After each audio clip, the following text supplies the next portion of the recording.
Hello, hi నాన్న. నేను మీ అన్నయ్య హిస్టరీ రఫీ సార్ని.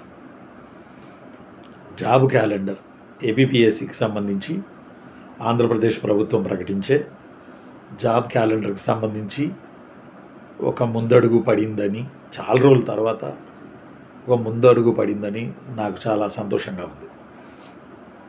మన చిరంజీవి గారి నాయకత్వాన నా మిత్రులు మరియు టీచింగ్లో కొలిగ్గా ఉన్నటువంటి చిరంజీవి గారి ఎమ్మెల్సీ చిరంజీవి గారి నాయకత్వాన మిగిలిన ఎమ్మెల్సీలందరూ కలిసి గౌరవ ముఖ్యమంత్రి గారికి యూపీపీఎస్సీ లాగా ఏపీపీఎస్సీకి సంబంధించి ఎవ్రీ ఇయర్ క్యాలెండర్ ఇమ్మని నిన్నటి రోజున ముఖ్యమంత్రిని కలిసి విజ్ఞాపన పత్రాలు ఇచ్చినందుకు ఎమ్మెల్సీలందరికీ వేలాది లక్షలాది ఉద్యోగార్థుల తరపున నేను యాజ్ ఏ హిస్టరీ రఫీ సార్గా మీ తరపున ప్రభుత్వానికి ఎమ్మెల్సీలకి కృతజ్ఞతలు తెలుపుకుంటున్నాను. నిజంగా ఇది ఒక ముందడుగు. ఈ ఇనిషియేటివ్ తీసుకున్న చిరంజీవి గారికి నిజంగా అభినందనలు. ఇక్కడ మనకి జాబ్ క్యాలెండర్ అనగానే ఒక రకమైనటువంటి పాజిటివిటీ మనలో వచ్చేస్తుంది. ఎస్, నిజమేనంటారా? ఇస్తారంటారా? జరిగిద్దంటారా? ఇది జాబ్ క్యాలెండర్ నిజంగా వచ్చిద్దంటారా అని. ఎందుకంటే ఎన్నో ప్రభుత్వాలను మనం చూసాం. జాబ్ క్యాలెండర్ వస్తుందని చెప్పాయి కానీ, ఇస్తామని చెప్పాయి కానీ, జాబ్ క్యాలెండర్ సమగ్రంగా ఎవ్రీ జనవరికి ఇచ్చిన దాఖలాలు ఇంతవరకు లేవు. చేయలేకపోయింది ఏ ప్రభుత్వం కూడా.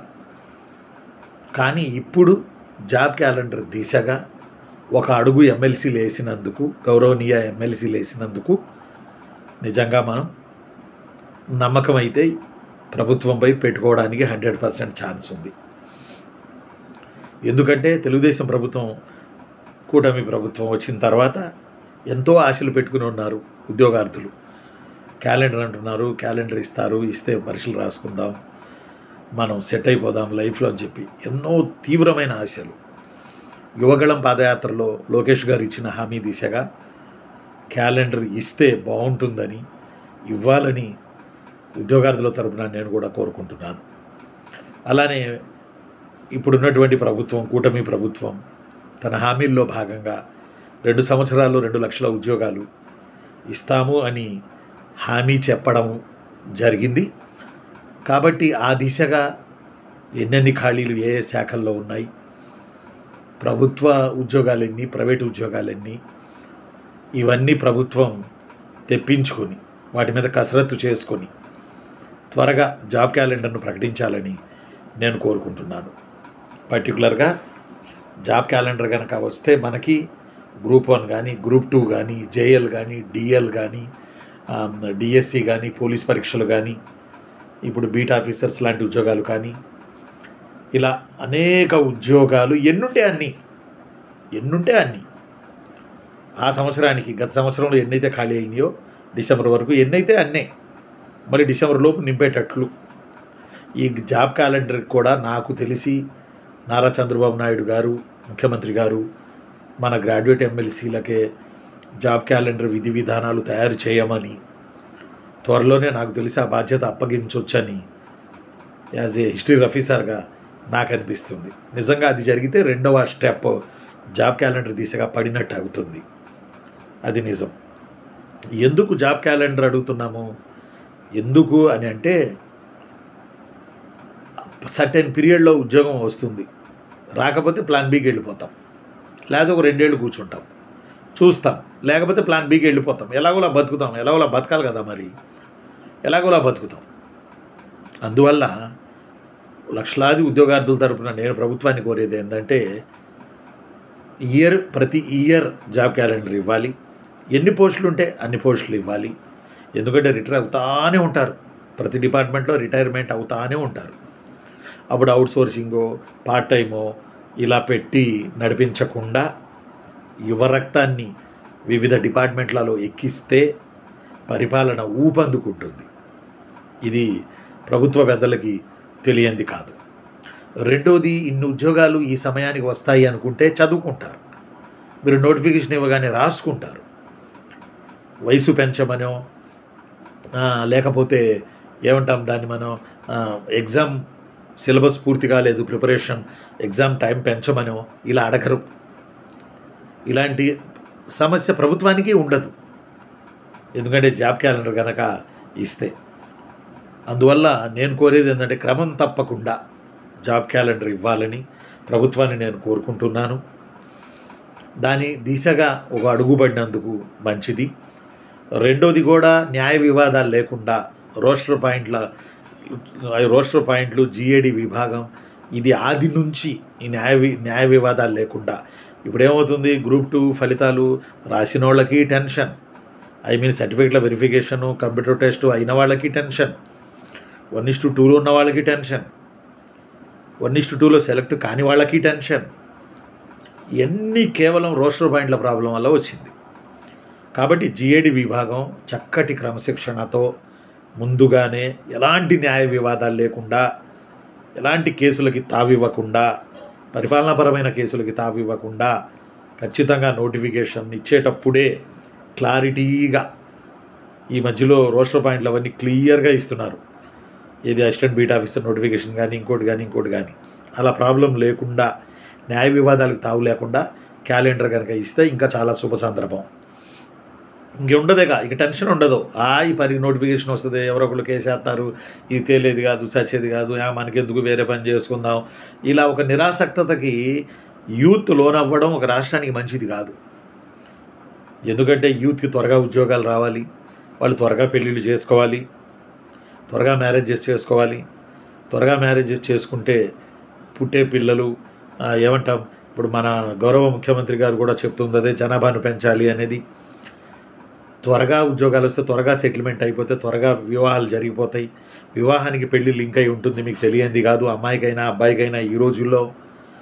కాబట్టి త్వరగా ఉద్యోగాలు మీరు నోటిఫికేషన్లు ఇస్తే త్వరగా ఉద్యోగాలు వాళ్ళు కొట్టుకుని పెళ్ళిళ్ళు చేసుకుంటారు. జనాభాను ఏమంటాం, మనం జనాభా పెంచే దిశగా కూడా వెళ్ళడానికి అవకాశం ఉంటుంది. ఎందుకంటే సెటిల్మెంట్ లేకపోతే పిల్లని ఎవరు ఇవ్వరు. ఈరోజు అమ్మాయిలు కూడా ఎలా చూస్తున్నారంటే ఒక జాబు కొట్టాలి, ఒక జాబు ఉన్న అతన్ని పెళ్లి చేసుకోవాలి అనేది ఒక వర్షన్ ఈరోజు నడుస్తూ ఉంది. స్త్రీ పురుష భేదం లేదు అసలు, ఈరోజు ఉండకూడదు కూడా.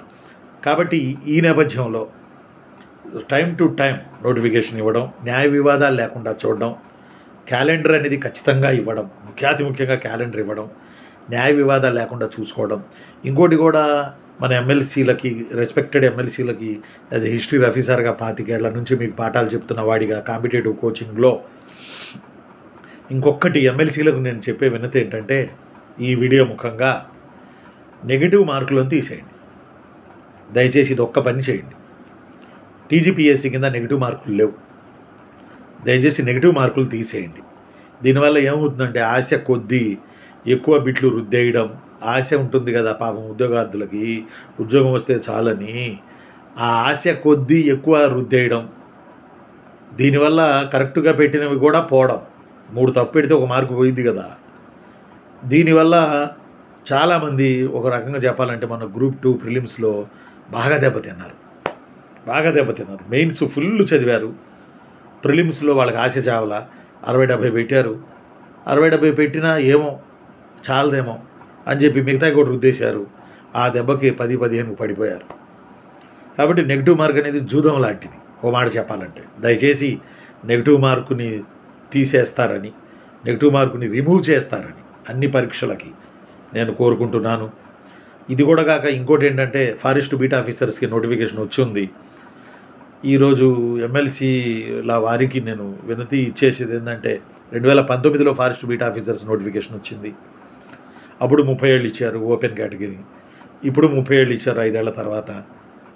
పాపం వాళ్ళు అడుగుతున్నారు, పిల్లలు ఏమడుగుతున్నారంటే, దీనికి ఈవెంట్స్ అనేవి ఉండవు కదా సార్ ఫారెస్ట్ బీట్ ఆఫీసర్స్కి, వాటికి యూనిఫామ్ జాబే కాదంటలేదు, 24-25 కిలోమీటర్లు 4 గంటల్లో నడవాలి, అలానే 16 కిలోమీటర్లు సంథింగ్ మహిళలు నడవాలి ఈ టైంలోపు అనేది. ఇదొక్కటే కదా ఈవెంట్ ఉంది, మిగతా పరీక్షలే కదా. దయచేసి 30ని 32 చేస్తే ఓపెన్ కేటగిరీ అభ్యర్థులు కూడా రాసుకోవడానికి అవకాశం ఉంటుంది, ఎదురు చూస్తున్నాము, 690 ఉద్యోగాలు కదా అని పాపం నిజంగా ఉద్యోగార్థుల తరపున హార్ట్ఫుల్గా 30ని 32 ఓపెన్ చేస్తే, ఓపెన్ కేటగిరీలో చేస్తే మంచిదని వాళ్ళ తరపున నేను మిమ్మల్ని ఒక రకంగా విన్నవించుకుంటున్నాను. దయచేసి ఒక్కసారి చూడండి. తల్లిదండ్రులు లాంటి వాళ్ళు మీరందరూ, ప్రభుత్వ పెద్దలు కాబట్టి నాకు అన్నం లాంటి వారు మీరందరూ, దయచేసి అది కొంచెం గమనిస్తారని, 30-32 చేస్తారని.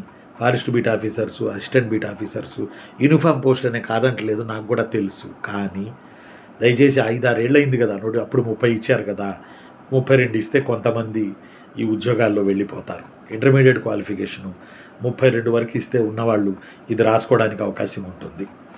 తర్వాత ఈ వీడియో యొక్క ప్రధాన ఉద్దేశం ఏంటంటే, క్యాలెండర్ కనుక వస్తే నిజంగా ఆ క్రెడిట్ మన ఎమ్మెల్సీలదే, ఖచ్చితంగా ఎమ్మెల్సీలదే.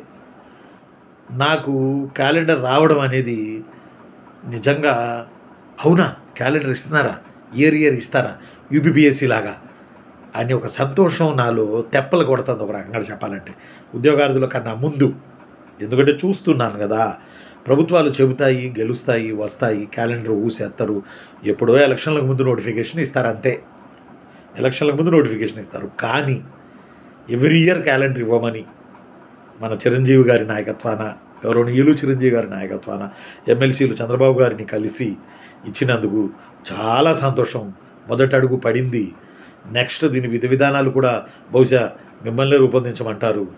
అప్పుడు కొంచెం ఈ నెగిటివ్, ఈ న్యాయ వివాదాలు ఇవన్నీ లేకుండా కొంచెం చూసి టైం టు టైం నోటిఫికేషన్ వచ్చేటట్టు చూడండి. మీరు ప్రభుత్వంలో ఉన్నారు కాబట్టి గౌరవనీయులైన చిరంజీవి గారు, ఎమ్మెల్సీ గారు చూస్తారని ఆశిస్తూ, జాబ్ క్యాలెండర్ వస్తుంది కాబట్టి, మొదటి స్టెప్ పడింది కాబట్టి ఇక మీరు చదివే సమర సంఘాన్ని పూరించాలని, సబ్జెక్ట్ని సిద్ధం చేసుకోవాలని.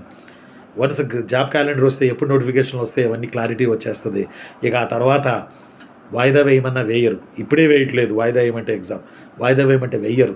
కాబట్టి ఉద్యోగార్థులారా, మన వైపు నుంచి కూడా మనం సిద్ధంగా ఉందాం. జాబ్ క్యాలెండర్ ఇవ్వగానే పరీక్షలు రాసుకోవడానికి పెద్దగా టైం ఇవ్వరు. జాబ్ క్యాలెండర్ వచ్చిందంటే మాత్రమే ఎగ్జామ్కి. చూస్తున్నాం కదా మనం, ఫారెస్టు, డిఎస్సి ఇవన్నీ కూడా. కనుక మీరు కూడా జాగ్రత్త పడండి. ఉంటాను. నేను మీ అన్నయ్య హిస్టరీ రఫీ సార్ని. నాకు చాలా సంతోషంగా ఉంది జాబ్ క్యాలెండర్ రాబోతున్నందుకు, వస్తుందని గంపెడాసితో మీ అందరి తరపున నేను ఎదురు చూస్తాను. Thank you very much. నేను మీ అన్న హిస్టరీ రఫీ సార్ని. లైక్ చేయండి, సబ్స్క్రైబ్ చేయండి, షేర్ చేయండి. ఎప్పటికప్పుడు అప్డేట్స్ ఇస్తుంటాను. ఈ అప్డేట్ నిన్నటిదే, కానీ నా నుంచి వెళితే మరికొంత మీకు ప్రయోజనం ఉంటుందని ఈ వీడియో నేను మీకు చేస్తూ ఉన్నాను. థ్యాంక్ యూ నాన్న, థ్యాంక్ యూ చిన్నులు, థ్యాంక్ యూ తమ్ముళ్ళు. మీరు పుస్తకాలు బట్టి చదవడం స్టార్ట్ చేయండి. ఓకే.